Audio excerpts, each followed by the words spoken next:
Hi guys, welcome back to the channel and welcome to the driver's seat of the new X3 30e. Now, if you're an avid viewer of the channel, you've already seen that we've done a full walk around of this car. So if you wanted to see that in a bit more detail or you've missed it, use the link in the top of the screen. However, today I wanted to drive this car. I've driven the fully internal combustion engine and the M50, but not on camera yet.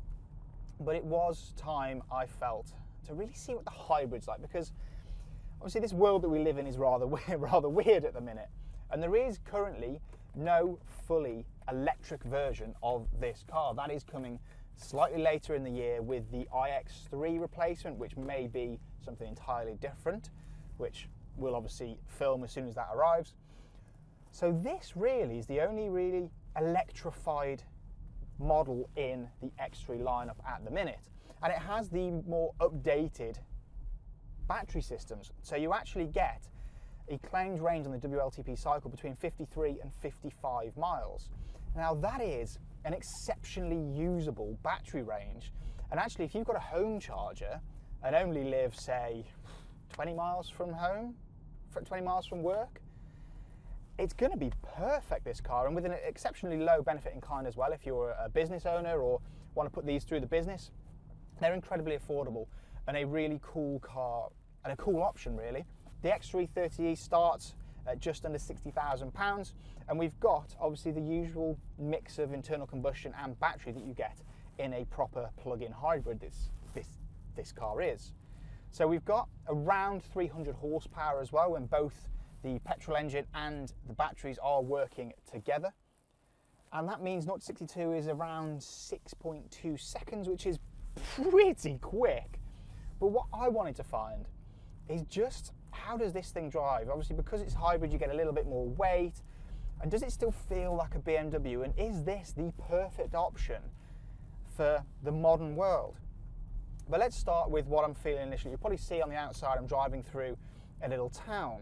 I am in pure electric mode now, and it's so quiet, so serene, and so lovely to drive on pure electric. Now I have to say, firstly, I love the way that the new X3 drives on the road in any of the specifications that I've driven it so far.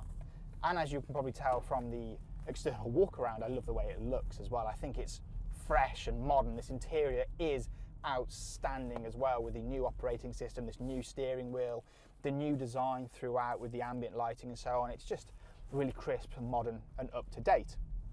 But to drive, let's move on to it. It's actually just clicked into internal combustion and I didn't even feel it. Absolutely no indication other than now when I start to accelerate you can hear the internal combustion engine, that it's actually switched between the two. The relationship between the battery and the internal combustion engine is seamless. I didn't even feel that until I actually looked down at the display. We've got a very small hint of adaptive, we've also got a very small hint of regen brakes as well, where it's pumping power back into the batteries. It's currently in adaptive mode, which is just determining when's best and so on to pump it back into the batteries. And because it's got regen brakes, you can obviously slow down on that regen as well. A really cool thing. But let's forget all of the technical side of it. How does it feel on the road? Well, first things first, it's uber comfortable. The suspension, the damping on this particular car are just fantastic. As you can see, it's on the bigger wheels as well. So this theoretically is the most uncomfortable this car is going to be. And that is just a brilliant thing, because this is so comfy. It's got such a wonderful feel on the road. It irons out the bumps that we have in this road. Some of the roads that we have are pretty awful in the UK, but this is just ironing them out. As you can see, I'm on country roads. There's quite a lot of potholes and divots and ruts all over the place, but this is handling them with such ease and such poise. It's fabulous. It really is great. And we'll get a little bit of a punch in a minute as we get out of the towns onto some more B roads. But it's super easy. The view out's fantastic. It's nice and high in here. If you wanted a slightly higher driving position and didn't really want sort of really high like an X5 or something, it's really nice. Driving position is absolutely spot on. It's super comfortable. These seats are exceptional as well. Really comfortable, and the quality of them feels really, really nice.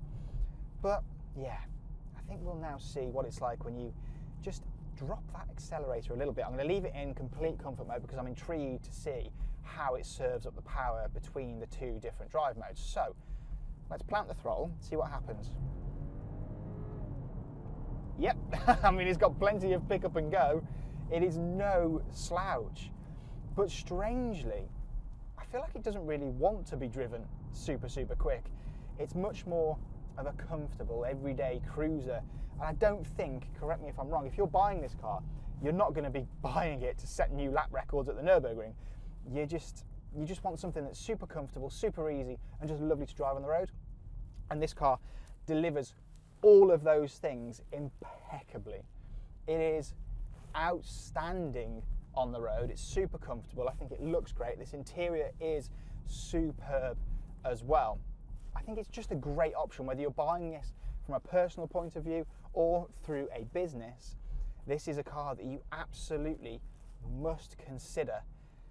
I think it's fantastic. So yeah, thank you ever so much for watching. Please like this video, subscribe to the channel for plenty more content to come. If you want any more information on the new BMW X3 and any of its forms, please use the link in the description of this video to contact your local Sytner BMW retailer. And I will see you guys again very soon.